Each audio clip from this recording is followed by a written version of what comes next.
Pak Nazari. Assalamualaikum warahmatullahi wabarakatuh. Alhamdulillahirabbil alamin. Alhamdulillahilladzi anzala sakinata fi qulubil mu'minina liyazdadu imanan wa imanihim wa lillahi junudus samawati wal ardh wa kana Allahu aliman hakim. Asyhadu an la ilaha illallah, asyhadu anna Muhammadan abduhu wa rasuluh. Allahumma shalli ala Muhammad wa ala ali Muhammad. Alhamdulillah, pada malam hari ini, pada cuaca yang dingin, insyaallah pada malam hari ini kita dirahmati Allah dengan cuaca yang sejuk, dalam kondisi sehat walafiat. Mudah-mudahan ibadah pada malam hari ini diberkahi Allah Subhanahu wa taala. Amin amin ya rabbal alamin. Jamaah Masjid Nurul Jamil, baik yang ada di masjid maupun ada yang di rumah, rasanya sekarang ini tanggal 8 Sya'ban, berarti sekitar 22 hari lagi kita akan memasuki bulan suci Ramadan. Kemudian insya Allah kita tadi mendengar bacaan surat Al-Baqarah, rasanya sudah masuk Ramadan. Tadi ya ayyuhalladzina amanu kutiba alaikumussyam kama kutiba alal ladzina min qablikum la'allakum tattaqun. Tadi saya tergetar bahwa surat Al-Baqarah tadi itu dibacakan rasanya sudah saum gitu. Ya, mudah-mudahan saja pada malam hari ini insyaallah telah hadir Bapak Dr. Haji Lazuardi Ripa SPPD KGR. Saya itu bingung tadi teh. Ternyata Pak Lazuardi ini adalah ahli spesialis penyakit dalam lansia. Jadi saya ini termasuk lansia. Barangkali ibu-ibu di rumah banyak yang lansia, jadi spesialis khusus yang lansia. Tapi moga yang muda juga sama gitu. Jadi kajian yang akan disampaikan ini adalah manfaat puasa pada kesehatan dari perspektif healthy aging. Aging itu adalah sebuah proses penuaan. Jadi kita itu sunatullah terjadi penuaan, aging proses. Jadi bagaimana penuaan dari sisi kesehatan. Kalau penuaan itu kan kalau grafik itu grafik naik ketika anak kecil naik kurvanya pertumbuhan sampai puncak, mature kemudian turun lagi. Nah, masa tua ini adalah masa penurunan, termasuk penurunan dari sisi dari sisi kesehatan. Jadi pada malam ini insyaallah akan disampaikan oleh beliau di hadapan kita dan para yang hadir di rumah. Prosesnya apa, dokter? Kita penyampaian materi adalah dari sekarang sampai dengan azan Isya. Azan Isya dikumandangkan dan hanya mendengarkan azan Isya. Kemudian nanti konklusi wrap up tadi setelah azan. Kemudian nanti kita buka pertanyaan baik yang di sini maupun yang di rumah. Nah, ini jadi begini, saya sampaikan bahwa pengajian di Nurul Jamil itu setiap Selasa malam Rabu. Selasa pertama itu namanya fikih ibadah dan fikih muamalah. Selasa keduanya adalah kajiannya tafsir tematik. Selasa ketiga adalah pendalaman hadis. Selasa keempat adalah kapitas rekta. Kapitas rekta artinya judul-judul yang diselek. Jadi topik-topik yang diseleksi namanya kapitas seleksi. Kapitas rekta. Jadi biasanya memang diisi para akademisi pada Selasa keempat. Jadi ini kaitannya walaupun ini lebih banyak ilmunya dari ilmu duniawinya banyak, tapi ilmu akhirat juga sama. Jadi Selasa keempat itu memang kapitas rekta. Kemudian ada juga kajian Jumat Syuruk. Jadi kemudian ada lagi pengajian ibu-ibu. Itu barangkali mangga dipersilakan. Bisa dikembalikan lagi ke page 1 ya atau enggak? Biasanya di escape mau turun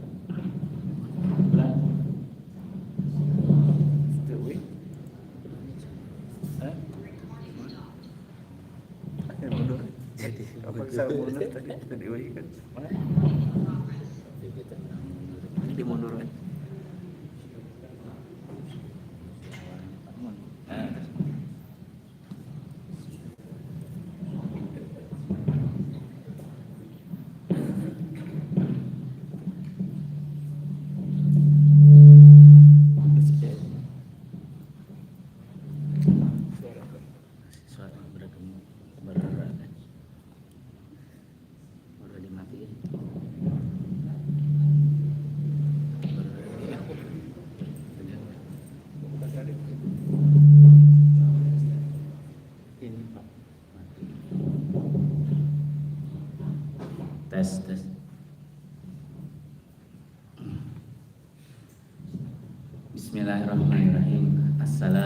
Assalamualaikum warahmatullahi wabarakatuh. Alhamdulillah wa syukurillah wa salatu wassalamu ala rasulillah wa ala alihi wa sahbihi wa mawala wa la hawla wa la quwata illa billah. Rabbi sholli sadri wa yassir amri wa hlul 'uqdatam min lisani yafqahu qawli. Alhamdulillah, segala puja dan puji bagi Allah Subhanahu wa taala. Atas karunia-Nya lah, rahmat dan kasih sayangnya kita bisa berkumpul di semua di sini ya. Dimana sejujurnya kali ini itu baru pertama kali Pak saya offline terutama di masjid ya Pak ya, pertama kali setelah lama ya pandemi. Jadi saya sangat mensyukuri, terima kasih sekali Pak Yun dan DKM Masjid dan juga para jamaah Nurul Jamil yang sangat indah ini. Insya Allah kita sama mendoakan semoga kita semua mendapatkan berkah dan rahmat dari Allah dan juga ridhonya. Dan kita niatkan bersama-sama bahwa ini sebagai menuntut ilmu walaupun memang bukan ilmu agama strict, tapi termasuk dalam kajian bertafakur ilmu-ilmu Allah begitu. Jadi kita niatkan menuntut ilmu sehingga nantinya mendapatkan amal dan ibadah juga gitu ya, insya Allah. Dan semoga apa yang saya nanti akan share bermanfaat buat kita semua ya Bapak Ibu, baik yang di masjid maupun di rumah ya. Walaupun memang kajiannya sering dibahas ya Pak ya, tapi mudah-mudahan ada ilmu tambahan. Tidak lupa juga semoga salam salawat senantiasa tercurah limpah atas junjunan semesta alam baginda Nabi Muhammad sallallahu alaihi wasallam beserta para keluarganya, para keturunannya dan para sahabatnya, dan juga semoga kepada umatnya yang mengikuti beliau sampai akhir zaman. Amin ya rabbal alamin. Nah, saya dari DKM ini ditugaskan untuk sharing tentang manfaat puasa pada dari sisi kesehatan ya. Kebetulan tadi Pak Yun juga Ustadz udah memperkenalkan saya ya. Jadi saya ini termasuk yang jarang yang mau menggeluti dunia ini Pak. Kan Bapak juga baru tahu ya Pak ya. Jadi spesialis penyakit dalam itu kami itu ada pengkhususan lagi. Jadi istilahnya mengambil jurusan pendalaman, namanya subspesialisasi. Jadi udah dokter umum, kemudian dokter penyakit dalam, kemudian ngambil lagi Pak, sekolah lagi. Jadi sebenarnya setingkatnya udah S3 Pak sebenarnya. Nah, cuman saya memang belum S3 gitu ya. Doakan semoga cepat-cepat di dokter. Nah, bidang yang saya dalami yaitu mengenai disebutnya geriatri. Ini dari asal kata bahasa Latin, artinya geros itu lansia, iatria itu merawat. Jadi merawat lansia. Kenapa saya menggeluti bidang ini? Pertama karena ilmunya ini masih jarang. Di Jawa Barat sendiri saya waktu itu baru ada 1 orang, yang dimana Dr. Muhammad Apandi itu guru saya, baru 1 orang bekerja di Rumah Sakit Hasan Sadikin. Saya sendiri saat ini bekerja di Rumah Sakit Hasan Sadikin, alhamdulillah PNS Pak, ASN ya Pak ya. Gak semua ASN gitunya Pak, Harley dan Rubicon ya Pak. Insya Allah kita membeda ya Pak ya. Pak Ustadz juga dosen juga ternyata gitu. Saya juga dosen Pak di Fakultas Kedokteran Universitas Padjadjaran. Kami mengajar S1 dan juga para calon spesialis penyakit dalam yang bersekolah di Unpad. Jadi saya ini memang praktek juga, ngajar juga, dan juga insya Allah sharing di sini. Nah, bidang saya ini khusus tentang orang tua, tapi memang sebenarnya bukan orang tua saja. Kami juga mempelajari bagaimana kita menua dengan sehat. Namanya kalau bahasa Inggrisnya tuh healthy aging, itu menua dengan sehat. Nah, kajian yang menarik itu yang sudah sekarang lagi ngetrennya itu bagaimana di seluruh dunia itu orang-orang itu ingin menua dengan sehat, ingin awet muda, ingin panjang umur. Nah itu dipelajari di ilmunya tuh aging study atau aging research. Itu ternyata lagi ngetren banget.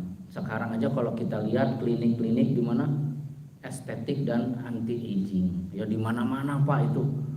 Ya semuanya ingin cantik, ingin selamanya muda begitu. Kalau bisa hidup selama-lamanya gitu ya.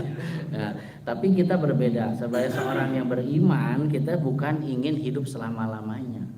Tapi kita ingin menua sesehat-sehatnya, dan itu secara syariat dan secara keilmuan diwajibkan tuh kita untuk mencari kesehatan itu. Nggak boleh kita malah membuat diri udah namanya juga sakit-sakitan wajar, nggak boleh Pak ya.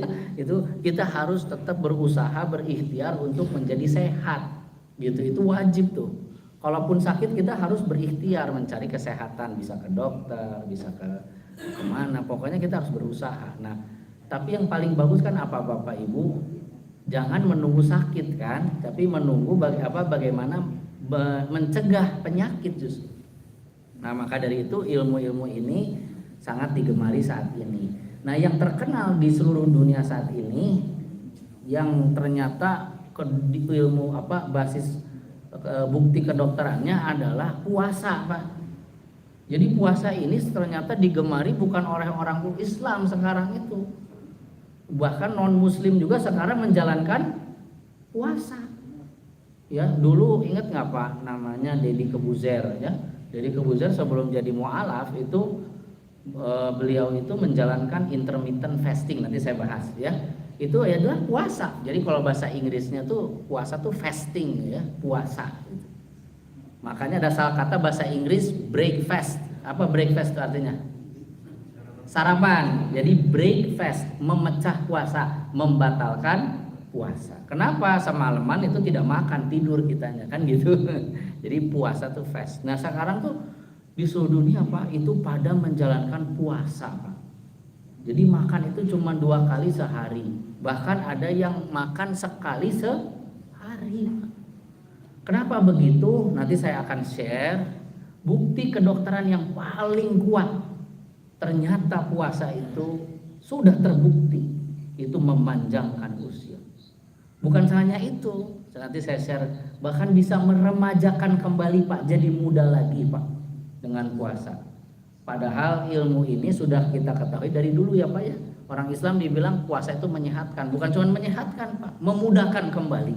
Bahkan bukan saja menyehatkan tapi memudahkan kembali. Sekarang kita tanya, apakah umat muslim ini telah mendapatkan manfaat dari puasa atau belum? Coba tanya diri sendiri. Atau biasa-biasa saja ya Pak ya? Kenapa gitu?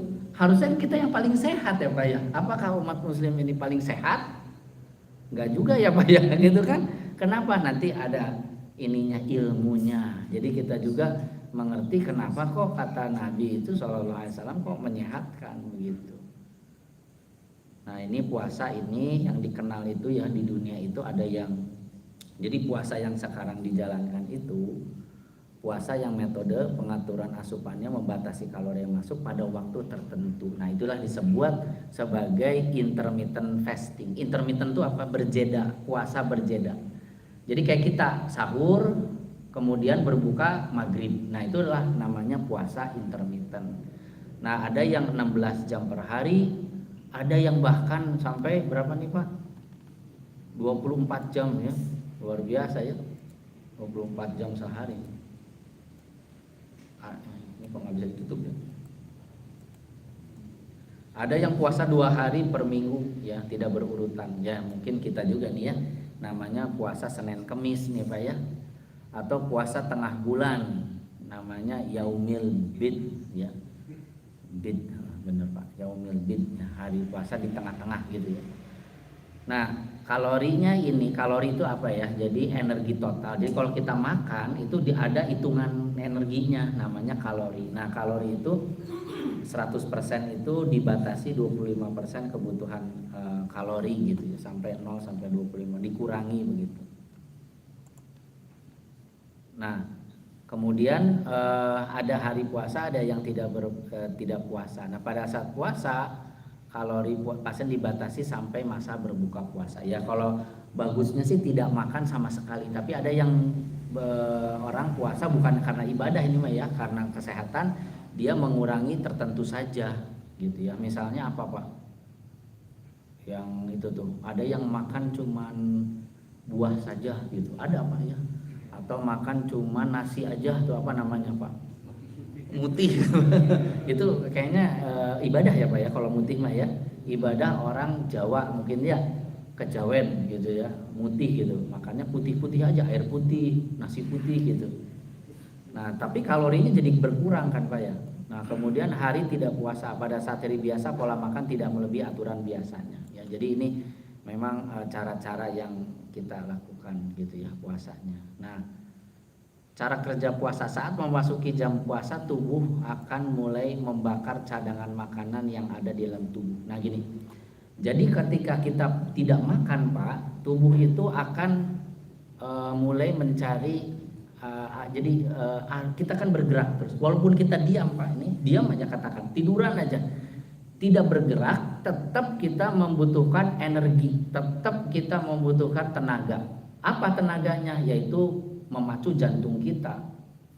Jantung bergerak, paru-paru bergerak, bernafas, kemudian sel-sel ini harus bekerja setiap tubuh kita ini, sehingga tetap ada namanya kebutuhan kalori, bahkan diam saja kita perlu. Nah, kalau misalnya energi itu dipakainya pertamanya itu adalah kalau makanan kita tahu ada apa?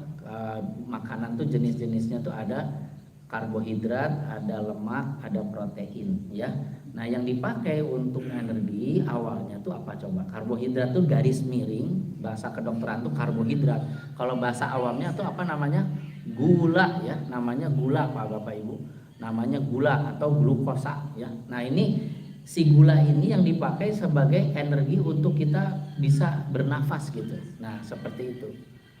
Nah ketika gula itu sudah di darah itu habis ya, nah tubuh itu mencari alternatif.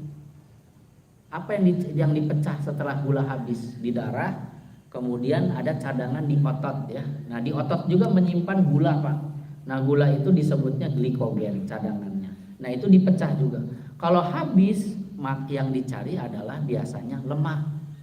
Jadi lemak yang bakar. Lemak ini adalah sebagai simpanan kita, kayak kita punya tabungan gitu ya. Dari mana lemak ini? Lemak ini berasal dari kelebihan makanan sehari-hari. Jadi kita makan nih, lalu makanan ini kita pakai untuk aktivitas sehari-hari. Kalau lebih, tubuh tuh nggak pernah membuang Pak makanan itu, nggak pernah. Istilahnya mah tubuh punya cara sayang gitu ya. Kenapa kita punya sayang ini? Bayangkan zaman dulu ya nggak semudah sekarang dapat makanan ya Pak. Kalau sekarang tinggal apa Pak? Kita mau makan tuh di depan juga ya bakso tahu tadi. Jadi tinggalin. Zaman dulu kan harus gimana Pak? Metik dulu, ini dulu ya, siapin dulu makan. Susah Pak. Jadi bahkan berburu dulu, ke ladang dulu. Pokoknya nggak segampang sekarang. Jadi tubuh tuh kita tuh bisa bertahan ribuan tahun begini, punya mekanisme bertahan hidup, yaitu kita punya cadangan lemak. Nah itu dari mana Pak? Dari makanan yang berlebih. Nah disimpan di mana lemaknya? Lemak itu paling awal disimpannya di bagian, ya apa jadi gini sih bapak-bapak jadi gitu, bagian perut. Kenapa di perut? Karena secara ilmu fisika Pak paling efektif. Coba bayangkan lemak di kaki Pak. Waduh, jadi berat Pak jalannya Pak. Jadi di tengah-tengah gravitasi kita gampang Pak. Nah itulah jadi kita punya apa namanya khas bapak-bapak. Ini perutnya. Ini kalau bukan itu bukan bapak-bapak tuh ya. Nah disimpanlah di dalam perut. Namanya lemak visceral atau lemak sentral. Sentral itu apa Pak? Di tengah. Lemak visceral, lemaknya di tengah. Nah dibakarnya di situ. Si lemak tuh jadi gula. Ya kelebihan makanan itu kalori. Nah, gula ya kelebihannya itu dirubah jadi namanya lemak dalam bentuk trigliserida, disimpan di perut, di jaringan adiposa di sini. Nah, kapan itu dipakai? Kalau kita gimana? Gulanya sudah dalam darah menipis. Kapan itu? Ketika kita puasa. Nah, tapi kan ada syaratnya, puasanya berapa jam tuh? Masa kita baru makan sejam udah langsung dibakar lemak? Enggak Pak. Nah, disitulah makanya ada minimalnya kapan, katanya sih mulai ada yang bilang 12 jam, ada yang bilang 14 jam, ada yang efektif 16 jam. Yang jelas kalau kita sudah mulai kelaparan itu sudah mulai ada pembakaran lemak. Nah, itu baru ibaratnya di gudang itu ya Pak, di gudang banyak barang terus dikeluarin ya. Bapak kalau cek di lab kan suka ada apa Pak coba namanya tuh? Kolesterol kan gitu ya. Kolesterol total gitu kan. Terus ada LDL tuh apa sih bapaknya, ada HDL. Dibilangnya tuh sama trigliserida ya. Nah, dibilangnya kalau LDL ini apa Pak? Dibilangnya lemak jahat. Kalau HDL lemak baik gitu ya. Sebenarnya bukan baik atau jahat. Lemak itu tidak mengenal akhlak Pak, tidak ada adab. Kenapa jahat sama baik? Tidak ada, dia tidak cuman tugas aja gitu ya. Nah, LDL ini tuh kayak mobil Pak, kayak kendaraan transport pembawa barang. Namanya lipoprotein. Jadi kalau lemak itu di darah itu jalan nggak sendiri, lemak tuh nggak jalan-jalan, nggak pernah Pak. Gula pun sebagian besar diserap Pak, di darah itu bukan jalan-jalan. Semuanya ada transportasi. Nah, transportasinya namanya lipoprotein. Lipoprotein LDL. Lipid ya, density, lipoprotein high density sama low density. Yang low density tugasnya membawa lemak dari darah ke dalam gudang ke visceral. Nah, kalau HDL atau high density, densitas tinggi, dia membawa dari gudang keluar, makanya dibilangnya baik, bukan baik maksudnya karena si lemak itu dipakai jadi energi. Nah, kapan si lemak itu dimobilisasi keluar? Kalau gulanya sudah menipis. Nah, kalau nggak menipis mau apa? Jadi terusnya gimana Pak kalau ada kelebihan? Terusnya ditumpuk di perut. Nah, lama-lama melendung. Nggak apa-apa, itu kan namanya alamiah gitu. Saya juga gitu Pak, tinggal itu. Saya juga perutnya sama gemuk juga ya. Nggak, ya susah six pack mah ya, harus puasanya betul. Katanya mah kita mah one pack aja Pak, one pack, family pack. Kata saya, Dok, saya mah aduh iyalah suka malas diet yang nge-gym cenah. Takut suspek sana sispek. Suspek dibilang nanti. Suspek naon, suspek LGBT. Jadi gitu, jadi anggapannya itu jelek kalau six pack, padahal mah enggak ya. Nabi SAW tuh gimana perutnya Pak? Berkotak-kotak. Oh, six pack. Masa kita kan katanya harus ikuti Nabi ya. Nah, kenapa Nabi begitu? Karena Nabi tidak pernah makan berlebihan, terus selalu puasa. Jadi wajar. Nah, jadi kalau sudah itu dibakar lemaknya, dikeluar, dimobilisasi oleh HDL namanya. Jadi kalau HDL-nya tinggi Pak, artinya gimana? Artinya si orang tersebut gimana? Sering dibakar lemaknya gitu. Kalau di lab itu HDL-nya rendah berarti gimana Pak? Berarti jarang si lemak itu dipakai gitu. Maksudnya lemak baik, lemak jahat ya Pak. Kalau LDL-nya tinggi gimana? Berarti lebih banyak yang masuk itu, makannya mungkin kelebihan. Tapi dah abi mah makannya seperti sakit di aja gitu kan, selalu gitu ya.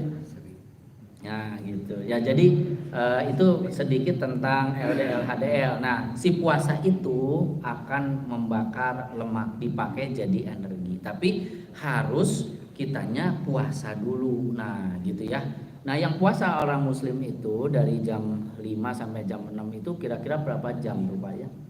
Itu sudah masuk ya, udah masuk sebenarnya sih 8 jam 10 jam udah kepake, apalagi kita aktivitas itu. Kalau aktivitas lebih cepat lagi kebutuhan energi lebih cepat sehingga lebih banyak lemak dibakar. Nah, sehingga tidak Kenapa sih Pak kita tuh dokter tuh paling jangan gemuk deh, jangan perutnya buncit. Ini ada ilmu yang di kedokteran namanya kalau perutnya buncit itu namanya disebutnya sindroma metabolik. Nah, sindrom metabolik ini itu biasanya nantinya Pak menjadi suatu keadaan yang lebih berat namanya penyakit metabolik, yaitu penyakit diabetes. Jadi gejala awal orang diabetes apa tuh Pak? Perutnya buncit itu dulu gitu. Tapi kok nggak semuanya jadi diabetes ya, itu ada faktornya, belum aja mungkin. Kalau gitu dok. Ini teorinya. Jadi ternyata Pak, si lemak di tubuh itu dia mengeluarkan zat-zat racun. Jadi diteliti oleh di kedokteran, ternyata lemak-lemak itu bukan cuma diam saja, dia mengeluarkan namanya zat-zat racun atau disebutnya inflamasi atau zat radang, disebutnya sitokin. Nah, disebutnya sitokin ya. Jadi sitokin ini jelek. Dia radang itu ibaratnya seperti api Pak, dia membakar. Nah, apa yang terjadi itu? Membakar itu dalam arti apa? Membuat kerusakan di mana-mana. Apa yang paling cepat dirusak? Pembuluh darah. Apa pembuluh darah rusaknya? Mulai terjadi luka-luka di dinding pembuluh darah dalam. Nah, kalau luka, tubuh itu berusaha menyumbat. Itu akibat lemak tuh Pak. Akibat radang tadi, akibat zat-zat inflamasi itu keluar, dia merusak pembuluh darah. Lama-lama kalau luka gimana? Tubuh berusaha menyumbat. Akhirnya terjadi penebalan sumbatan. Makanya calon-calon jadi penyakit jantung koroner. Kemudian ke ginjal jadi kena, ke stroke. Kemudian ini juga nantinya terjadi namanya penumpulan insulin atau resistensi insulin. Jadi diabetes. Jadi ya, nah itu tuh ternyata mengeluarkan zat-zat itu. Jadi memang si perut ini harus kita kurangi gitu, si lemak itu. Kalau berlebihan, perlu nggak lemak di perut? Perlu, tapi tidak boleh berlebihan. Ya kalau kelebihan, ini ada caranya Pak, diukur Pak. Diukur ya, ini ada ukurannya. Saya juga lupa ingat ya, berapa senti nanti bisa diukur tuh Pak. Gitu ya. Nah, kalau kelebihan biasanya mengeluarkan itu. Nah, jadi kenapa kita puasa itu menyehatkan ya? Salah satunya ini udah jelas ya. Jadi dia membakar lemak. Lemak ini nantinya calon-calon penyakit jantung, diabetes, stroke, dan ginjal ya. Nah, tadi kenapa kok bisa si puasa itu mengontrol tekanan darah? Kenapa? Karena pembuluh darahnya tadi tidak terjadi kekakuan atau penyumbatan Bapak Ibu ya. Tadi terjadi namanya faktor-faktor peradangan, inflamasi yang dikeluarkan oleh lemak di perut itu tidak terjadi. Sehingga orang yang sering puasa tentunya tekanan darahnya biasanya bagus. Kemudian orang yang sering puasa juga dia biasanya mengkonsumsi garam lebih rendah. Ya, kita kan makanan-makanan sekarang itu kita lihat garamnya tinggi-tinggi. Terutama misalnya yang saya sangat senang yaitu apa? Mie instan. Itu garamnya tinggi banget Pak. Gitu ya. Nah, kebutuhan garam itu sebenarnya nggak usah tinggi-tinggi banget, 1,5 gram per hari ya. Tapi kita biasa makan sampai 3 gram, bahkan tidak sedikit sampai 7 gram. Wajar tekanan darah tinggi. Pernah ada guru saya, Profesor Rusli almarhum, sama Dr. Yulia ya, penyakit dalam, penelitian di Jawa Barat. Ternyata memang konsumsi orang Jawa Barat terhadap garam itu tinggi Pak. Jadi senang makan asin, istilahnya namanya asin. Apa sih Pak, senang nggak makan asin Pak? Nggak ya? Di sini ada yang senang? Senang ya peda ikan asin. Ya bolehlah sekali-kali ya. Nah ini akhirnya jadi tekanan darah turun. Nah orang yang puasa pasti kan konsumsi garamnya lebih rendah gitu ya. Orang yang puasa. Kemudian tadi menurunkan obesitas. Kenapa obesitas? Obesitasnya kegemukan ya. Tadi karena lemaknya terus dibakar, dipakai gitu. Otomatis gitu logikanya.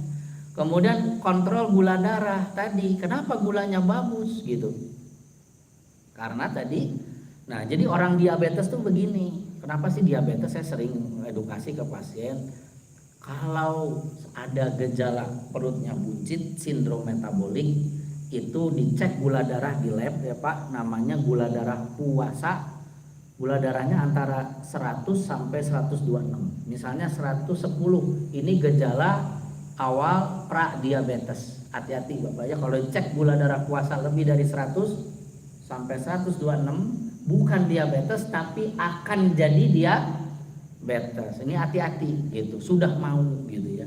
Kenapa begitu? Karena tadi kalau kita banyak makan Pak, ada namanya insulin. Pernah dengar nggak Pak? Hormon insulin. Nah, hormon insulin ini diproduksinya di organ kecil sekali segini Pak, namanya pankreas. Kalau kita makan, misalnya terutama nasi atau gula, itu nanti dipecah, diserap di usus, dipecah di hati, menyebar di darah, itu mencetuskan namanya hormon insulin. Hormon insulin ini tugasnya memasukkan gula ke dalam jaringan sel untuk dipakai jadi energi. Tanpa hormon insulin tidak bisa. Jadi seperti kunci, kalau kita mau masuk pintu nih ke masjid harus ada kuncinya. Nah, kuncinya tuh hormon insulin. Semakin tinggi gula, semakin banyak gulanya, semakin tinggi insulin. Kenapa orang bisa diabetes? Karena dia dipacu terus kerja. Istilahnya dikerja rodi Pak.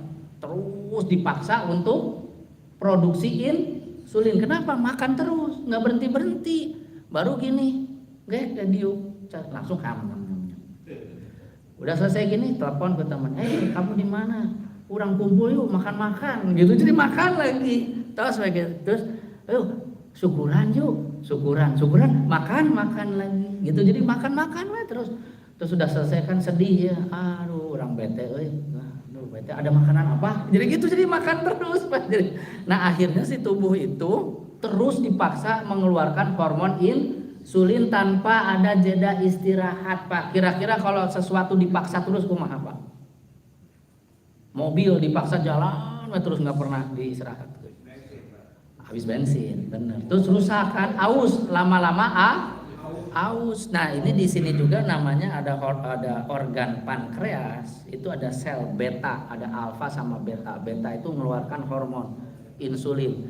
Nah, itu capek, jadi aus.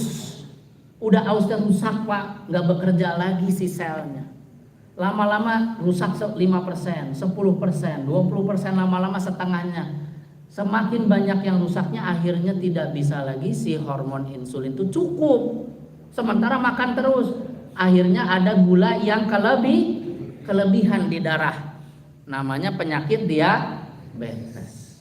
Jadi kenapa diabetes? Pola hidup, makan terlalu sering, terlalu banyak, tidak memberikan istirahat kepada badan. Gitu. Kita zalim nggak kalau begitu Pak? Berzalim terhadap diri sendiri, kan dia punya hak untuk istirahat si pankreas itu. Kenapa kita tidak gitu? Puasanya waktu tidur aja dong. Kayak orang bulenya breakfast. Nggak cukup Pak gitu. Jadi makan nyem. Aduh, itu nggak kerasa Pak ya, plek, aduh itu luar biasa. Nah, akhirnya jadi diabetes. Nah, kalau udah diabetes udah rusak, bisa nggak yang sel-sel rusak ini balik lagi Pak? Itu pertanyaannya. Bisa nggak Pak? Bisa nggak yang sudah mati hidup kembali? Bisa nggak? Ada nggak yang teknologi sampai saat ini di kedokteran yang bisa menghidupkan yang sudah mati? Ada nggak Pak? Nggak ada. Hanya Nabi Isa ya dulu ya membangunkan orang yang sudah mati, namanya Lazarus. Bangun Lazarus, bangun. Udah cuman itu doang, sisanya nggak pernah ada lagi yang menghidupkan yang sudah mati. Nah, kalau sudah diabetes memang harus mendapatkan bantuan seumur hidup. Kekurangan hormon insulin, entah diminum atau disuntik. Makanya gitu, kenapa kok orang aduh dok saya capek minum obat terus seumur hidup gitu kan, kontrol ke dokter terus seumur hidup, ya kedah, dah gimana? Ibaratnya orang kecelakaan Bapak Ibu, kakinya diamputasi, kakinya satu pincang jalannya kumatah gini kan, diakalan ku dokter pakai kaki palsu atau pakai tongkat. Memang tidak asli Pak, imitasi, sintesis, tidak asli. Tapi mending daripada nggak pakai. Kan sok itu ulah dia. Nah, terus lewat tetangga warginya Pak, si orang pincang teh udah pakai kaki palsu, sudah diukur, sudah senang Pak. Alhamdulillah jalan walaupun tidak normal pisan. Lewat ke tetangga teh ka wargi. Ka dia, kunaon eta maneh? Make naon cenah. Iya nganggo ieu ti dokter kaki palsu, jadi saya teh bisa lumayan alhamdulillah bisa. Naon eta teh? Ketergantungan kamu teh. Kecanduan kaki palsu. Jelek eta teh imitasi sintesis tidak asli. Lepaskan dia eta jelek, lepaskan deui pincang deui si bapak. Jadi gitu, itu analogi sederhana dari pengobatan diabetes. Kalau udah gitu gimana Pak? Repot tuh minum obat seumur hidup. Mending mencegah atau mengobati? Mencegah ya. Jadi, nah kalau belum jatuh tadi kerusakan pankreasnya 50% ke bawah, masih 10% 5% bisa sembuh Pak. Itu makanya dibilang diabetes bisa sembuh itu bukan diabetesnya tapi pradiabetes. Jadi ketika kapan tuh Pak jadi Pak mencegah bisa diabetes sembuh? Kapan tuh Pak? Ketika perutnya masih buncit tapi gulanya belum tinggi. Nah, mumpung ayeuna sekarang saya lihat bapak-bapak semua ahli saum ini. Semuanya langsing tuh Pak di sini di Nurul Jamin, masya Allah nih. Yang di internet mah nggak bisa lihat tuh Pak tuh. Baru saya ngomong gini bagikan makanan. Saya sendiri belum dapat Bapak.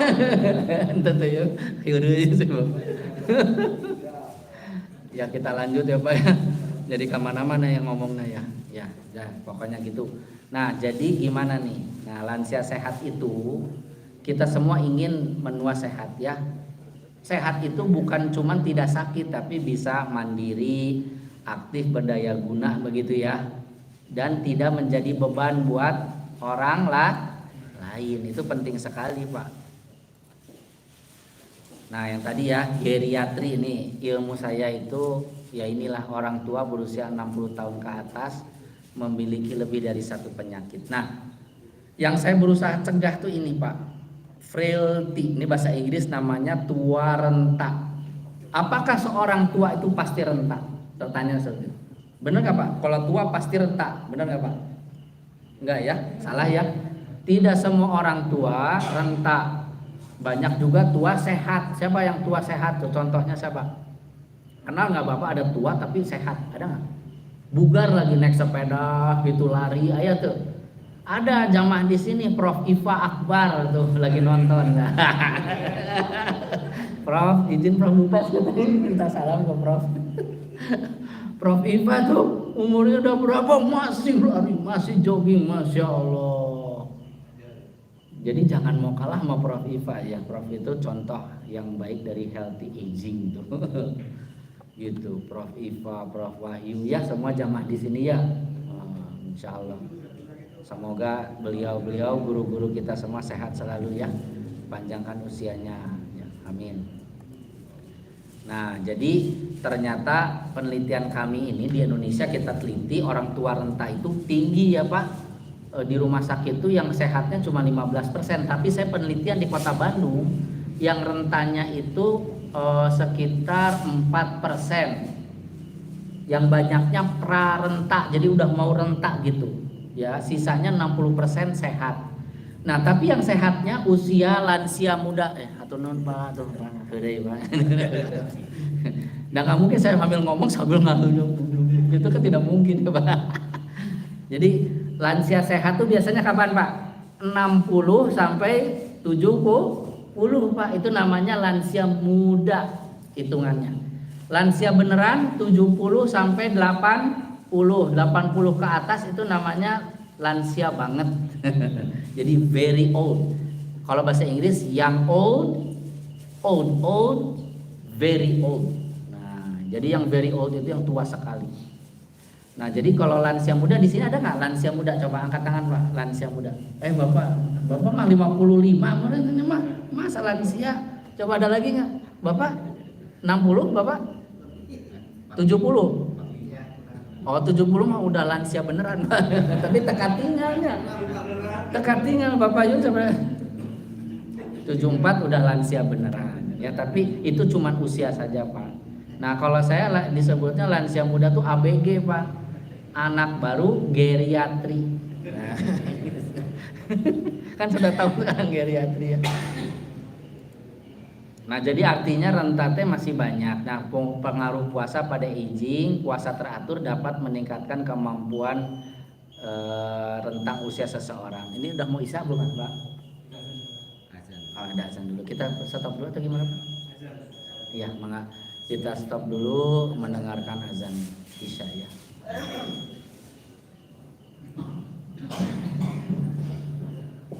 Nanti habis ini kita lanjut ya Pak ya, habis azan isya ya.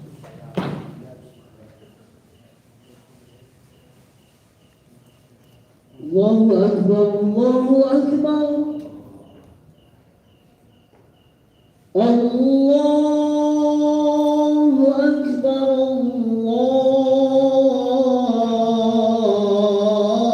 Allahu Akbar. Asyhadu an la ilaha illallah.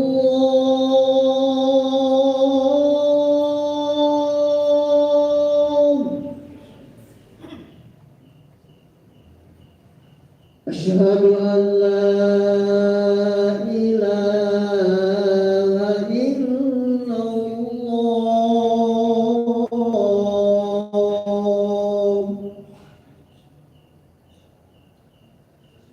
Asyhadu anna Muhammadar Rasulullah.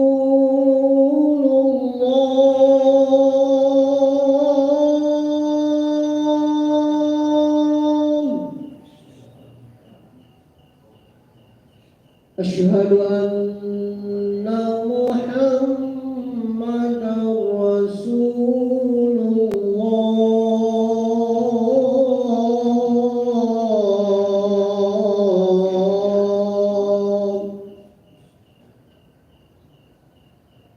Hayya 'alas salam.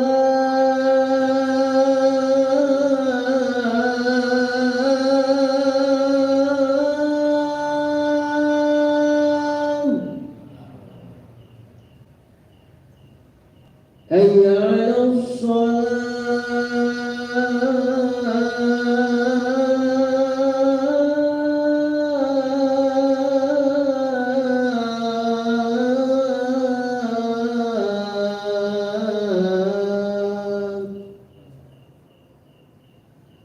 Hayya 'alal falah.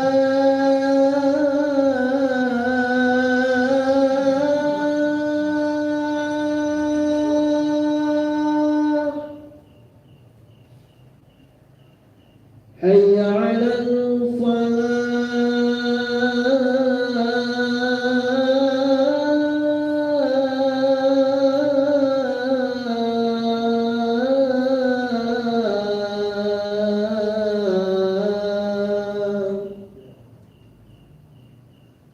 Allahu Akbar,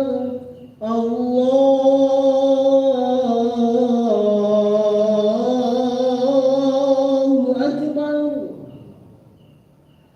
La ilaha illallah.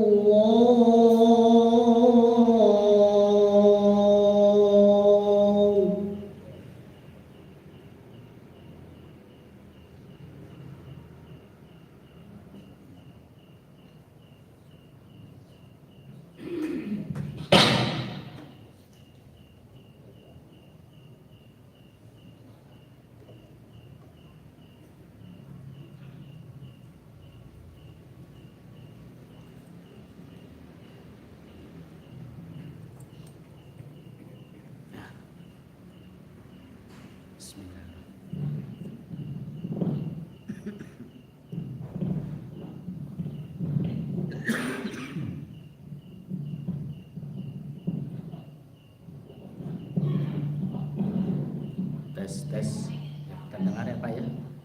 Bismillahirrahmanirrahim. Kita lanjutkan ya Pak. Nah sekarang pengaruh puasa pada aging ya. Nah gimana soal puasa kok bisa mempengaruhi usia begitu? Nah, ternyata puasa secara teratur dapat meningkatkan kemampuan otak dan juga memperpanjang rentang usia seseorang, ya. Nah, ini yang menarik nih.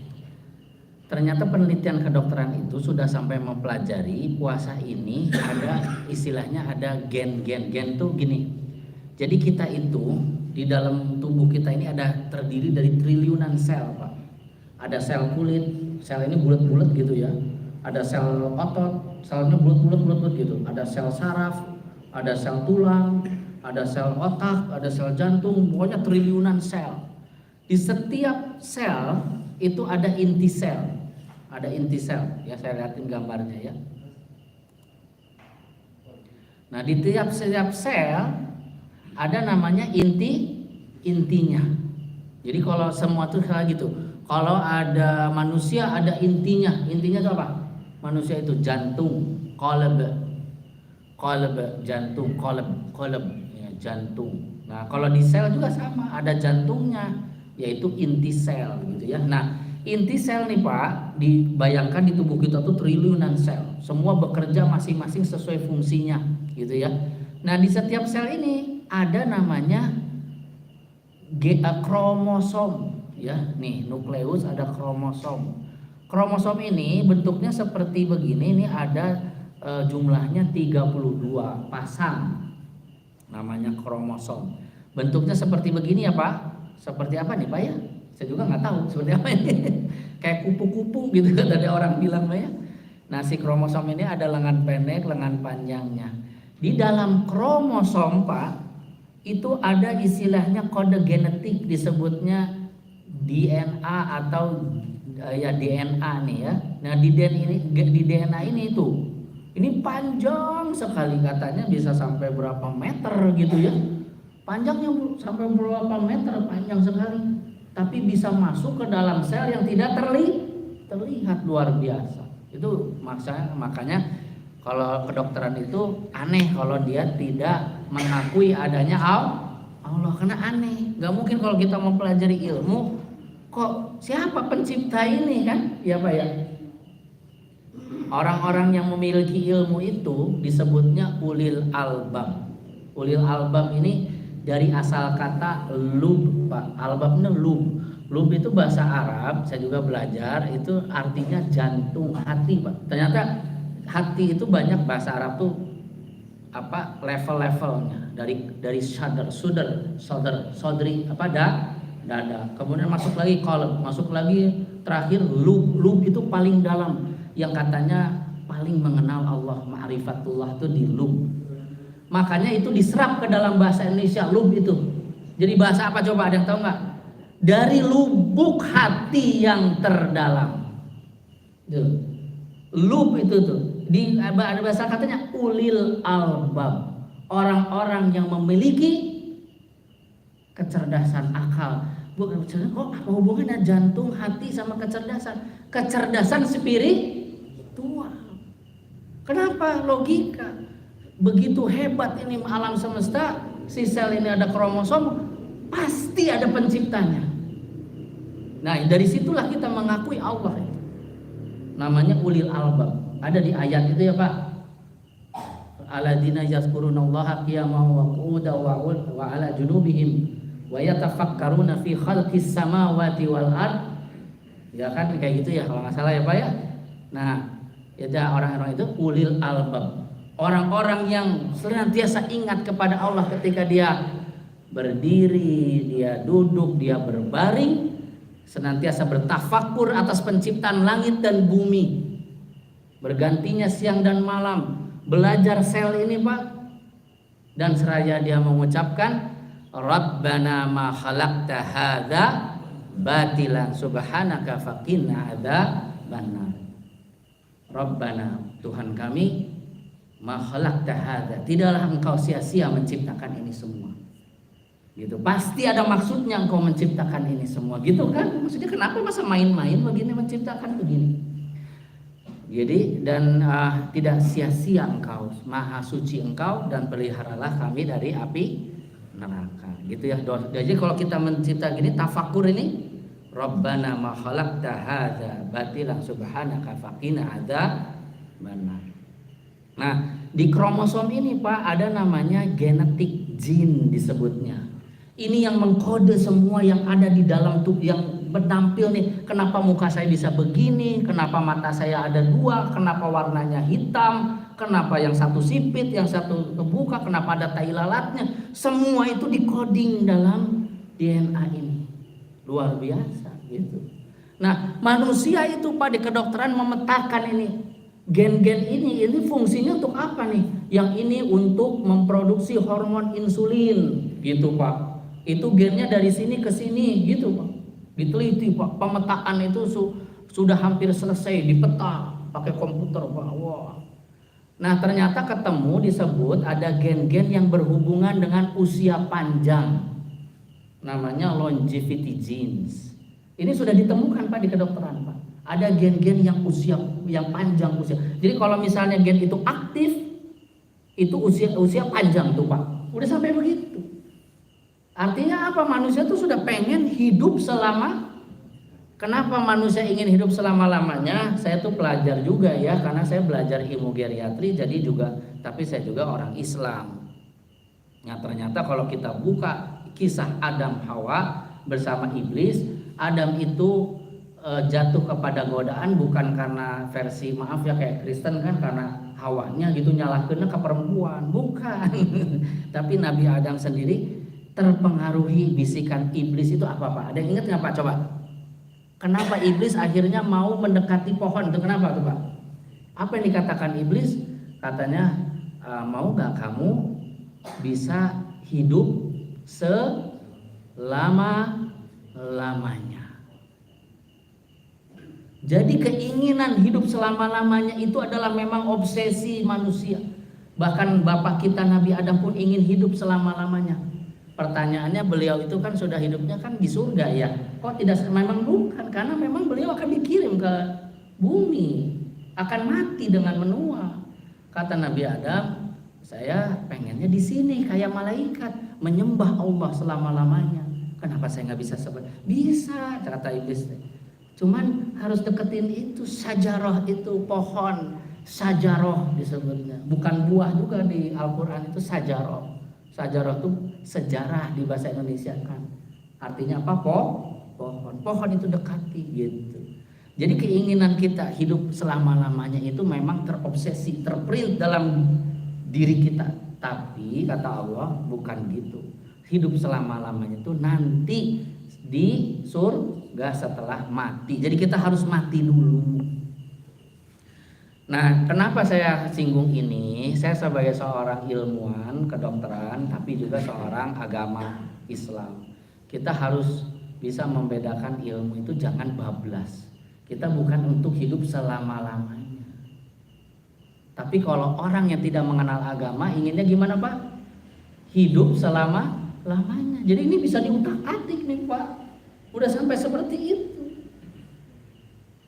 Kalau tidak mengenal ilmu agama ini diutak-atik Pak genetiknya Pak. Bisa saja sewaktu-waktu nantinya ketemu cara hidup selama-lamanya. Kira-kira siapa yang bisa gitu Pak menjanjikan di dunia ini hidup selama-lamanya menemukan teknologi ini? Siapa kira-kira yang mampu? Al-Masihu Dajjal. Nanti Dajjal yang bilang, saya sudah ketemu teknologinya. Mau nggak hidup selamanya? Mau. Semuanya ikut sama Dajjal. Ini saya sekalian nih Pak, karena saya dari belajar ilmu ini. Jangan kebablasan kita ikut Dajjal. Kalau nggak kita juga, iya ya enak juga bisa hidup selama-lamanya, jadi muda terus. Kan sekarang gitu. Ya saya bukan, makanya saya pakai istilahnya Pak, healthy aging Pak Ibu. Bukan anti aging. Saya tuh tidak setuju dengan istilah anti aging. Kenapa? Kalau di kedokteran itu antivirus, antibiotik. Ya, kalau antivirus apa? Obat membunuh virus. Antibiotik obat membunuh bakteri. Kalau anti aging gimana Pak? Jadi tidak tua, kan salah. Di sini saya pakainya bahasanya apa? Healthy aging. Jadi menua itu adalah sunatullah, tapi kita sesehat-sehat sesuai dengan syariat. Nah, jadi ketemu si gen tadi namanya gen panjang usia. Itu intinya gitu. Gimana kok bisa ketemu, pokoknya panjang lah. Pokoknya ada gitu. Soalnya udah kebayang kan sekarang, oh selnya begitu gitu ya. Nah, ternyata si gen-gen ini sudah ditemukan Bapak Ibu, ada 3 Pak tuh. mTOR, ya nggak usah tahu lah pokoknya gitu ya. Sirtuin ya sama MPK. Ini kalau dokter tuh wah diteliti, wah pokoknya jadi bahan kajian penelitian ya, termasuk penelitian saya, terus orang-orang ya istri saya juga ini nih belajar tentang ini, S3-nya tentang ini juga. Ya tapi bukan tentang apa tadi biar selama-lamanya hidup, bukan, tapi bagaimana menua dengan saya. Jadi ketemu 3 gen pemanjang usia. Nah, ternyata si puasa itu gimana caranya? Kok bisa memanjangkan usia? Gini Pak nih mekanisme. Jadi kita tuh bukan cuma puasa, ya sehat, bukan gitu. Ini sudah terbukti di kedokteran Pak. Nih saya kasih tahu buktinya. Puasa akan mempengaruhi respon neuroendokrin. Neuroendokrin itu apa ya? Saraf dan hormon tadi ya. Seperti penurunan aktivitas mTOR yang memicu autofagi. Jadi kalau puasa, dia nanti si gennya ini di sini, yang di dalam sini itu akan teraktivasi tuh.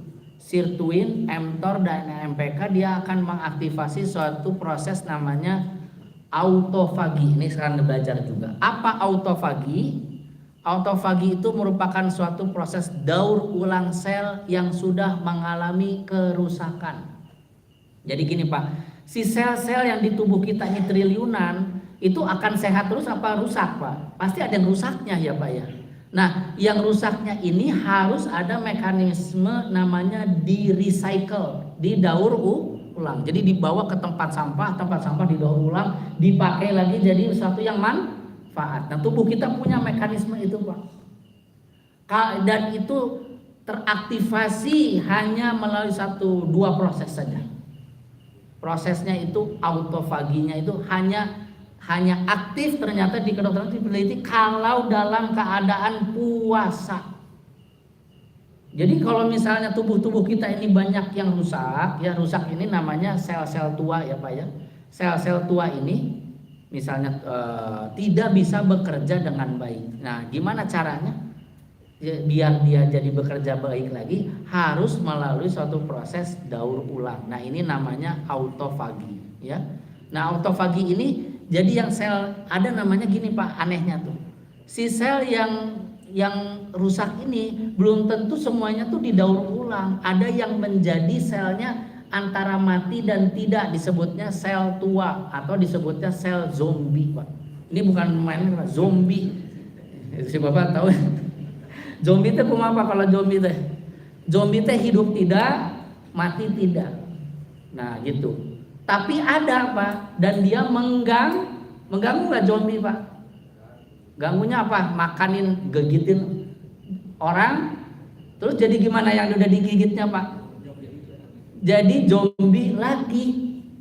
Nah, sama di tubuh kita juga Pak, ada namanya sel-sel tua. Si sel-sel tua ini mempengaruhi sel-sel di sekitarnya, mengeluarkan benda-benda zat-zat, jadi tua lagi Pak. Jadi sel tuanya makin lama makin banyak. Itu salah satu teori kenapa orang menua.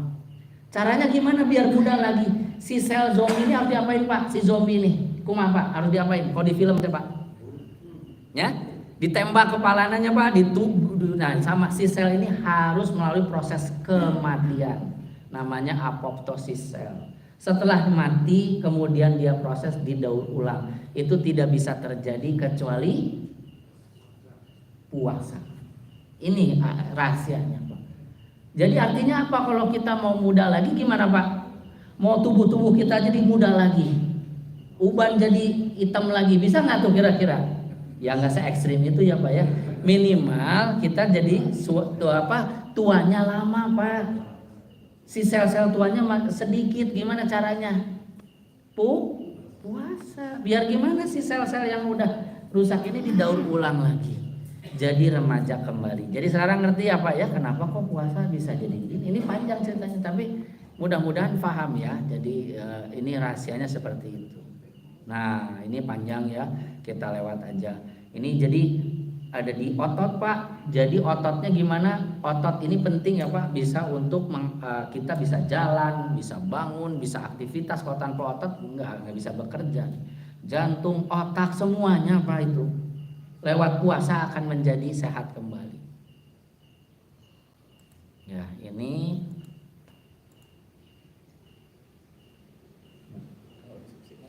ya diskusi apa ya, mangga. Ya itu saja mungkin. Nah, gimana puasanya tuh tadi minimal berapa Pak? 12 jam minimal. Ada yang malah lebih lama. Ya ini orang bukan ibadah nih ya. Ada yang 16 jam Pak, gitu. Ada yang puasa caranya gini. Bukan puasa Senin Kamis tapi puasanya dia malam terakhir makan jam 6, buka puasanya jam 1 siang gitu, bisa juga Pak itu. Jadi tidak sarapan. Jadi apa itu Pak? Puasa lokal. Ya mungkin itu dulu ya Pak ya, tanya jawab dulu mungkin ya. Maka Pak kita tutup dulu. Alhamdulillah. Assalamualaikum warahmatullahi wabarakatuh. Waalaikumsalam. Alhamdulillah ini rekor juga ya. Kalau di atasnya ini 25 orang hadir. Kemudian di Zoom 30 Bang. Oh lumayan 30. Masya Allah. Ada sebelumnya bertanya ini. Iya jangan apa-apa. Kita prioritaskan aja yang ada di Betul. situ. Ya mangga. Tuh banyak sekali itu yang. Oh tuh mangga Pak, mangga apa aja Pak pokoknya yang pengen ditanya Pak. Satu dari sini, nanti satu. Ya. Ya, maka Prof Wujud. Boleh Pak, mangga Pak. Prof Wujud. Banyak tuh. Iya Pak ya. Alhamdulillah. 30 teh banyak ya Pak. Banyak di sini mah banyak. Banyak ya Pak. Dan ini S3. Assalamualaikum warahmatullahi wabarakatuh. Waalaikumsalam. Kalau pada hari-hari biasa, Ya. pemeriksaan darah, Iya, kita Pak. biasanya saum dulu gitu ya, 10 Ya. jam. Betul. Nah, ternyata alhamdulillah hasilnya bagus gitu ya. Nah, kemudian pada bulan puasa, nah, dalam hati itu apal profesor lebih bagus lagi. Ternyata lebih jelek gitu ya, jadi sebelah tinggi gitu. Nah, itu utama Jadi gitu ya. asal sebelah tinggi gitu Betul. ya. Orang sebelah tinggi, sebelah tinggi. Benar. Nah, ini kenapa? Ya. Dengan Papa siapa Pak? Prof Uju. Oh ya, Prof Uju, Prof. Alhamdulillah ketemu tadi di sana. Oh, Prof Uju. Ya, memang betul Prof. Jadi itu tadi saya pengen bahas ke sana tadi sebenarnya tapi waktunya kurang ini. Jadi gini, kenapa umat muslim itu kan harusnya paling sehat ya Pak ya? Kenapa kok kayaknya sama-sama aja tuh sakit-sakit juga ya Pak ya? Oh tua-tua juga. Nah itu mungkin ini ada ketidaktepatan menjalankan sunnahnya.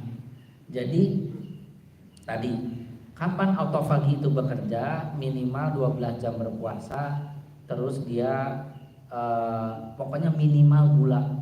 Nah apa yang terjadi ketika umat muslim puasa? Ketika mau azan, sebelum azan di jalanan rumah patah jajanan segala hoyong Pak, saya juga pengen makan itu, pengen itu makan beli gorengan segala, wah sampai buka puasa itu lebih banyak daripada makanan pokoknya gitu ya kalau nggak salah ya. Jadi banyak bisa, dan itu kalau itu malah kita lebih dari itu daripada di luar bulan Ramadan ya. Kita sangat pernah begitu. Ada sirup yang terkenal, sirup Jan, nggak mau merek. Itu tiba-tiba ada di setiap rumah gitu. Sebelumnya kita nggak pernah minum itu gitu. Kenapa sekarang jadi minum itu gitu kan? Nah jadi benar Prof. Jadi istilahnya mungkin kurang tepat pas ketika buka puasanya. Puasanya tuh dianjurkannya kalau Nabi itu berbuka puasa dengan yang manis, bukan dengan yang manis ya Pak ya? Dengan berbuka puasa dengan kurmanya juga kurma yang mana tuh? Kurma rubatnya kurma muda apa? Bukan kurma yang matang, kurma muda yang kuning ya Pak. Pernah makan ya Pak ya? Kalau dibawa oleh-oleh di Mekah, yang rasanya tuh nggak terlalu manis dan itu gampang busuk tuh. Tapi itu artinya apa? Kadar gulanya rendah. Buka puasanya berapa biji itu Nabi Sallallahu Alaihi Wasallam? 3 kan? terus habis makan 3 langsung blok blok blok gitu nasi gitu. Entahnya. Atau tapi gorengan bala-bala. Wah, itu paling nomor 1 orang Sunda. Boro-boro yang manis, engke gorengan heula yeuh. Gitu. Langsung bala-bala duluan. Saya juga gitu, Pak. Ngaku aja memang gitu ya. Nah, padahal gorengan itu kan tepung, gula juga. Jadi memang Nabi mah udah 3 istirahat dulu, nggak langsung makan. Sholat maghrib jamaah dulu. Jadi dikasih waktu pas itu tubuh teh nggak langsung hilang tuh proses autofaginya. Kalau kita langsung makan blok gula banyak, autofagi langsung berhenti jebret berhenti. Langsung aktif apa nantinya? Tadi kalau kelebihan gula hormon insulin naik, terus nantinya jadi lemak gitu Pak. Makanya coba dihitung, malah ada penelitian, saya ada penelitian Pak, orang-orang menjalani Ramadan itu tidak bermakna orang muslim itu dibanding orang yang tidak puasa, jadi sama-sama aja sebenarnya. Kenapa? Mungkin tadi balas dan dendam. Ya mungkin kita coba jangan balas dendam, makan mah biasa we kayak biasa sehari-hari gitu. Jangan itu nanti pas buka eta. Oh, warung pas sudah mau isya teh udah tunduk, udah gini apa kalau tarawih juga udah ngantuk kan gitu. Jadi mungkin gitu ya problem. Iya. Barangkali yang di rumah penting. Oh iya, maka Bapak yang menyampaikan. di sini ya. Oh iya, mangga. Ya, silakan yang di rumah mungkin ada yang ingin bertanya, bisa lewat chat juga boleh ya.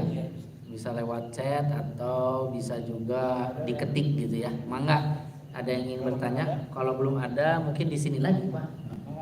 Silakan. Kalau ada Pak, ada yang mau bertanya nggak nih yang di rumah?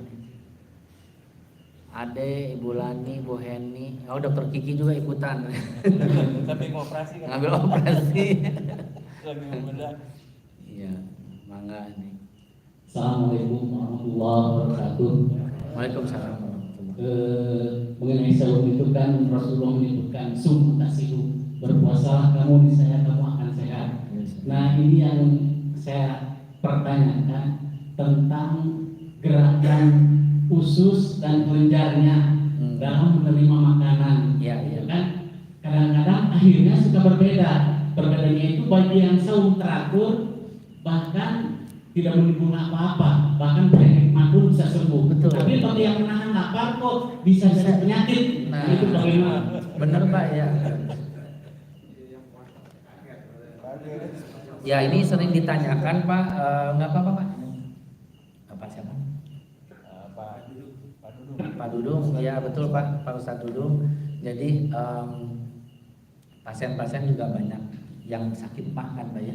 Terus sering tanya ke kita, dok boleh nggak puasa gitu? Saya bilang justru beda Bu. Kalau puasa itu diniatkan, itu jarang yang mah justru gitu. Kenapa begitu? Itu ada niat Pak. Ada niat yang dimana ditanam dalam otak, diperintah jadi organ kita untuk mensiapkan diri kita. Kalau sehari-hari itu kenapa telat makan nggak siap kita. Jadi tubuh itu Pak namanya punya jam biologis. Namanya ada kebiasaan pola metabolisme, pola makan sehari-hari. Misalnya gini, saya biasa makan jam 7 pagi. Nah, tubuh itu udah terbiasa jam 7 pagi itu mengeluarkan asam lambung. Kalau kita diniatkan, si tubuh itu akan ikut, Pak. Karena kita niat, Pak. Jadi si asam lambung itu nggak akan keluar kalau kita tidak meniatkan. Tapi kan kalau kita tidak meniatkan kan lapar Pak, jadinya lapar jadi keluar begitu. Jadi memang betul Pak, itu ada namanya aksis dari otak dan organ. Itu di kedokteran ada Pak. Jadi si otak ini memerintah si organ itu. Jadi ada hubungan antara otak, hipofisis, hipotalamus, hipofisis ya. Jadi di otak itu ada kelenjar hipotalamus turun ke hipofisis. Hipofisis memberikan sinyal ke kelenjar-kelenjar di tubuh kita, termasuk di usus, di lambung. Itu hormon-hormon usus itu semua insulin, glukagon, itu semua keluar itu berdasarkan aksis ini. Jadi kita kalau ada niat itu beda. Tapi kalau nggak ada niat, betul Pak, jadi sakit. Bahkan orang yang mah dulu kalau puasa nggak pernah sakit mah gitu. Kenapa? Yang kedua Pak, ada hubungan juga aksis dari mental. Mental itu gini, kalau kita stres emosional, keletihan, marah, bendu, kesal, frustasi, stres, ansietas, kecemasan, yang naik pertama adalah asam lambung. Nah, adrenalin benar Pak. Ketika kita sahur, gimana Pak kita? Mengontrol emosi kita. Kita tiba-tiba menjadi soleh, gitu kan? Tiba-tiba yang tadinya nggak ini Pak saya. Kalau Pak Dudung mah gitu sehari-hari sudah soleh, gitu. Kalau saya mah tiba-tiba jadi soleh, gitu kan? Jadi tawakal ke Allah, jadi sabar. Pas kita marah, saya lagi puasa.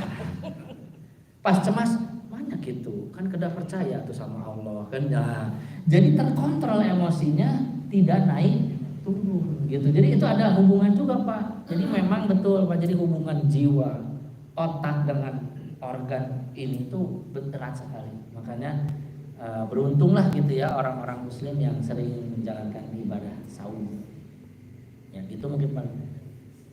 Ada lagi mungkin yang di rumah pada nggak mau nanya ini. Ya, atau ngetik? Ya Pak. Boleh saya nih, baru beres nih. Oh, Dokter Kiki ya, waduh. Ya. Ya, mengapa Dokter Kiki? Pak Ustadz sama para jemaah, mungkin saya mohon maaf. Ya. Biasanya saya hadir nih Pak Azwati biasanya sih kali ini karena ada schedule jadi nggak bisa. Jadi terima kasih Dr. Azwati atas pemberian materinya dan sangat bagus saya kira ya. Banyak hal-hal yang sangat aktual dengan masalah-masalah yang sekarang kita hadapi.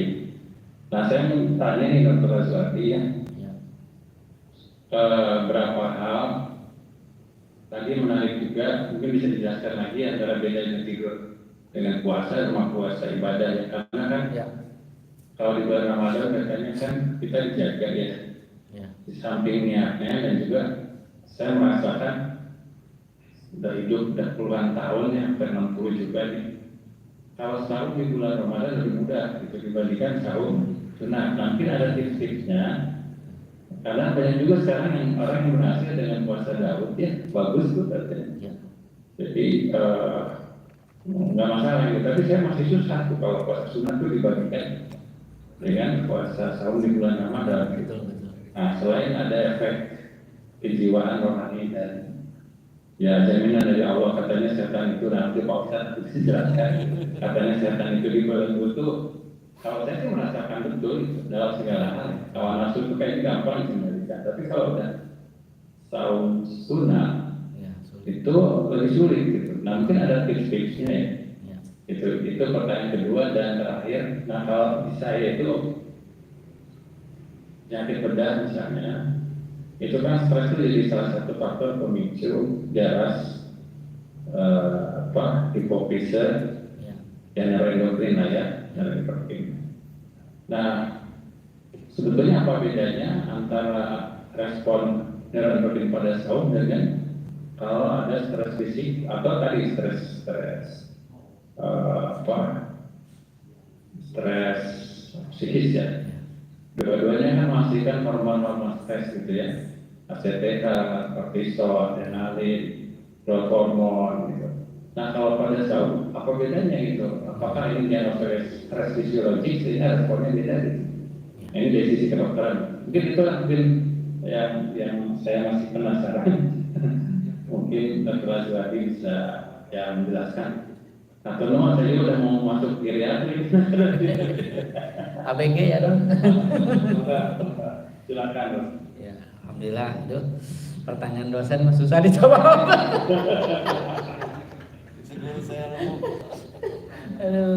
Ya, jadi pertanyaan yang pertama tuh kalau nggak salah sunnah itu lebih sulit daripada pas bulan Ramadan ya. Ya itu memang saya nggak tahu juga ya Dokter Gigi, saya juga merasakan hal yang sama mungkin karena di sekitar kita tidak pada puasa juga ya. Itu satu. Jadi memang ada jamaah itu membantu juga, ada kondisi yang lebih religius.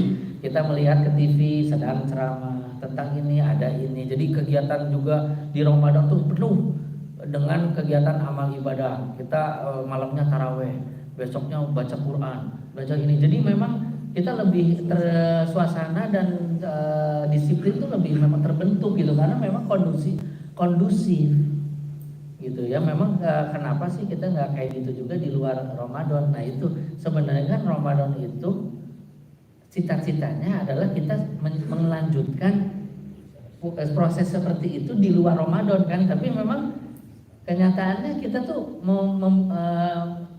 udah kayaknya tuh udah terpinta kayaknya udah terbentuk, udah terjahit gitu, kita buka lagi gitu ya. Jadinya seperti itu. Memang itu menurut saya jadi memang kelemahan kita ya dok ya.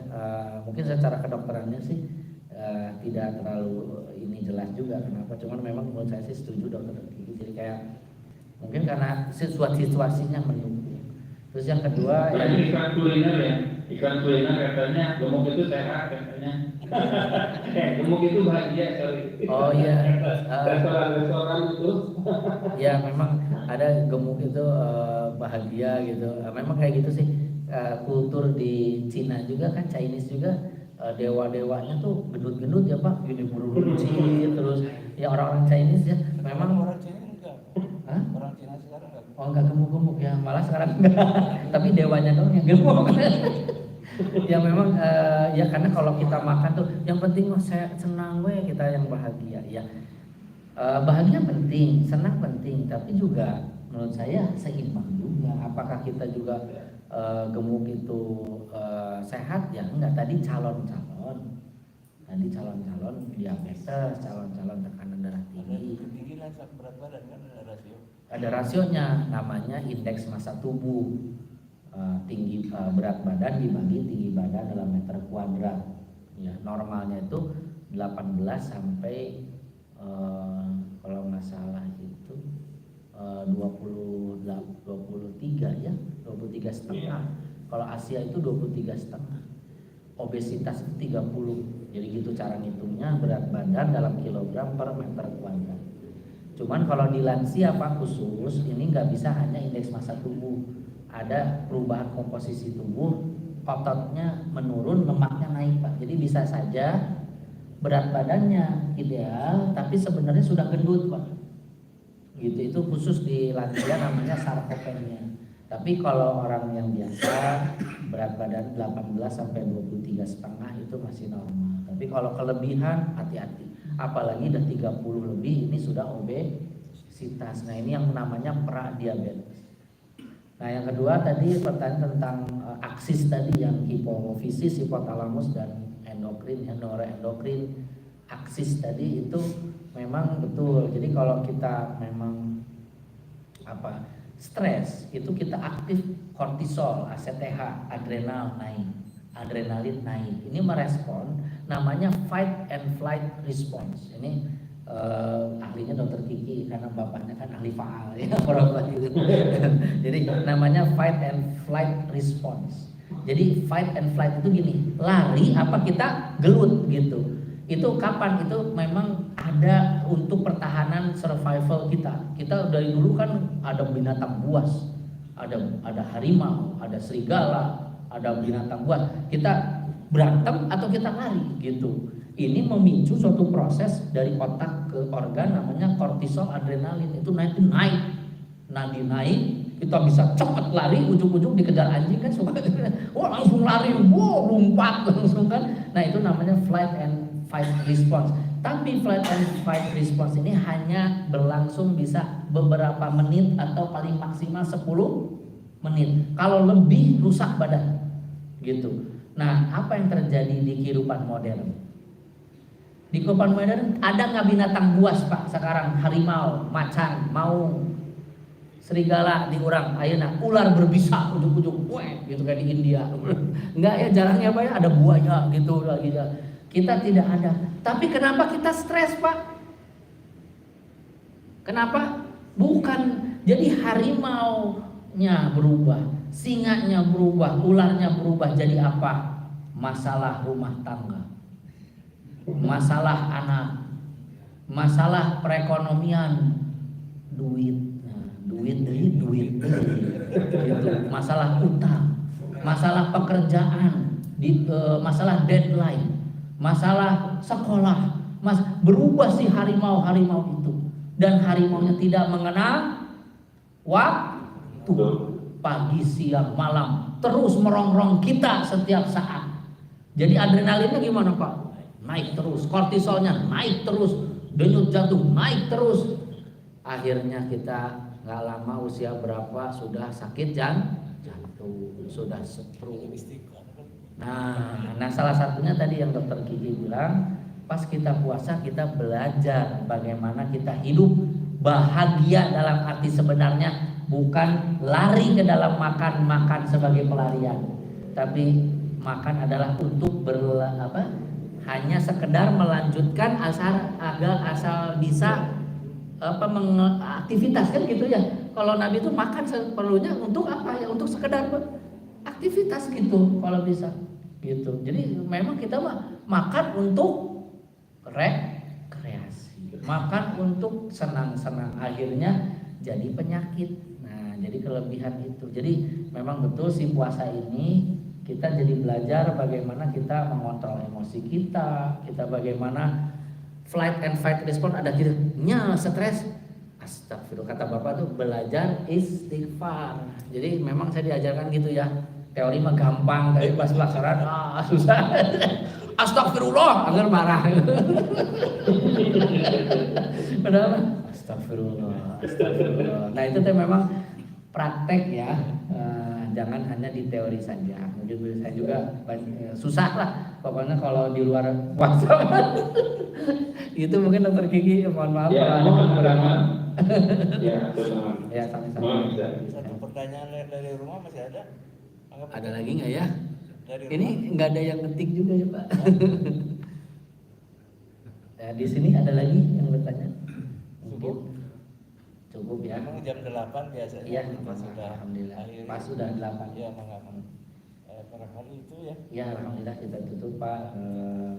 Assalamualaikum warahmatullahi wabarakatuh. Mudah-mudahan bermanfaat. Mohon maaf apabila ada kekurangan dari saya. Semua kebenaran datangnya dari Allah. Semua salah dari saya. Mudah-mudahan bermanfaat ya Pak ya. Berkah, dan saya berdoa semoga semua di jamaah di masjid ini dan juga yang menonton diberikan kesehatan, ya, dipanjangkan umurnya dan diluaskan rezekinya, dan semoga bisa sampai bulan Ramadan dan diberikan kesempatan menjalani bulan Ramadan lagi. Amin. Ya amin ya rabbal alamin. Saja dari saya, wabillahi taufiq wal hidayah. Wassalamualaikum warahmatullahi wabarakatuh. Itu ada pertanyaan di chat tuh kayaknya. Oh ada. Boleh. Terserah mangga. Ada pertanyaan. Pak Ustaz izin bertanya mengenai tren makan all you can eat. Oh, iya. Tadi udah ditutup ya Pak. Enggak apa-apa. Udah ditutup Pak. Ini assalamualaikum Pak Ustaz, izin bertanya mengenai tren makan all you can eat. Apakah baik atau buruk bagi kita, terutama untuk buka puasa? Iya ya, kan kita gini, ayo orang buka puasa yuk. Nah itu saya paling tidak mau saya mah. Kenapa? Maghrib tepat ruku, tidak taraweh, benar tuh Pak? Tidak isya berjamaah, saya mah paling nggak mau Pak. Ih, paling hoream bisa. Pokoknya nah termasuk ini Pak kebudayaan benar ini Pak Trias. All you can eat, makan sebanyak-banyaknya. Nah itu kan dari sana aja, apakah ajaran agama kita menyarankan itu enggak? Makanlah berlebihan, kan ada Al-Quran, ada ayatnya ya Pak ya, tidak boleh itu karena apa, khutuwati syaiton ya. Jangan ikuti langkah-langkah syaiton, jangan makan berlebih-lebihan gitu. Itu jadi tatabiu khutuwati syaiton, jangan mengikuti langkah-langkah setan. Itu apa, makan berlebih-lebihan. Nah itu jadi benar Pak, ini Pak Trias mengingatkan kita semua nggak boleh makan all you can eat. Nggak bayar. Bayar nih, rugi. Padahal saya juga suka Pak. Makanan yang Jepang Pak, aduh ya Allah enak pisan Pak. Ya ini benar Pak, sebenarnya nggak boleh ya Pak ya. kayak gitu. Itu kan teknik apa marketing restoran, seakan-akan kita teh untung Bang, padahal mau apa? Misalnya kita ada 5an ya Pak, pasti ada satu orang yang mana rugi mau mana mah gitu. Ya mendingan saya perlu dibawa kamu Pak. Sebenarnya jadi percuma kan, dia udah bayarnya mahal, makannya sekedik kan. Gitu. Jadi ya itu intinya mah nggak ada yang untung ya, semuanya bakal sakit. Seperti itu ya Pak ya, itu aja jawaban. Terima kasih.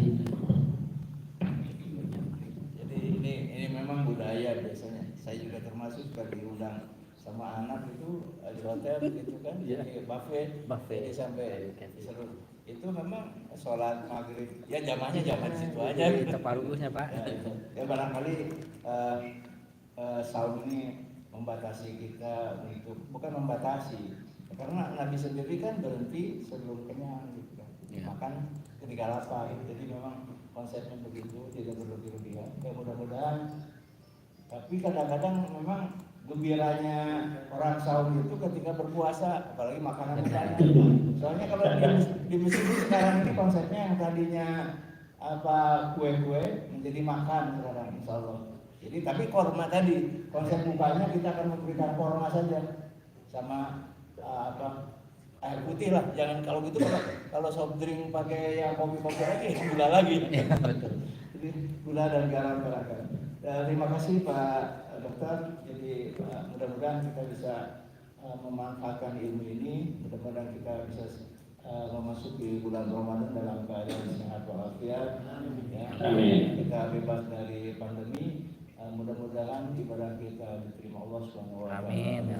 Mari kita tutup dengan mencapai membacakan hamdalah dan doa kepada Tuhan. Alhamdulillahirobbilalamin. Subhanakallahumma rabbana asyhadu an la ilaha illa anta astaghfiruka wa atubu ilaik. Assalamualaikum warahmatullahi wabarakatuh. Waalaikumsalam. Satu mohon untuk Aswati. Sami-sami Dok. Tambah bosan kayak ini ya. Kita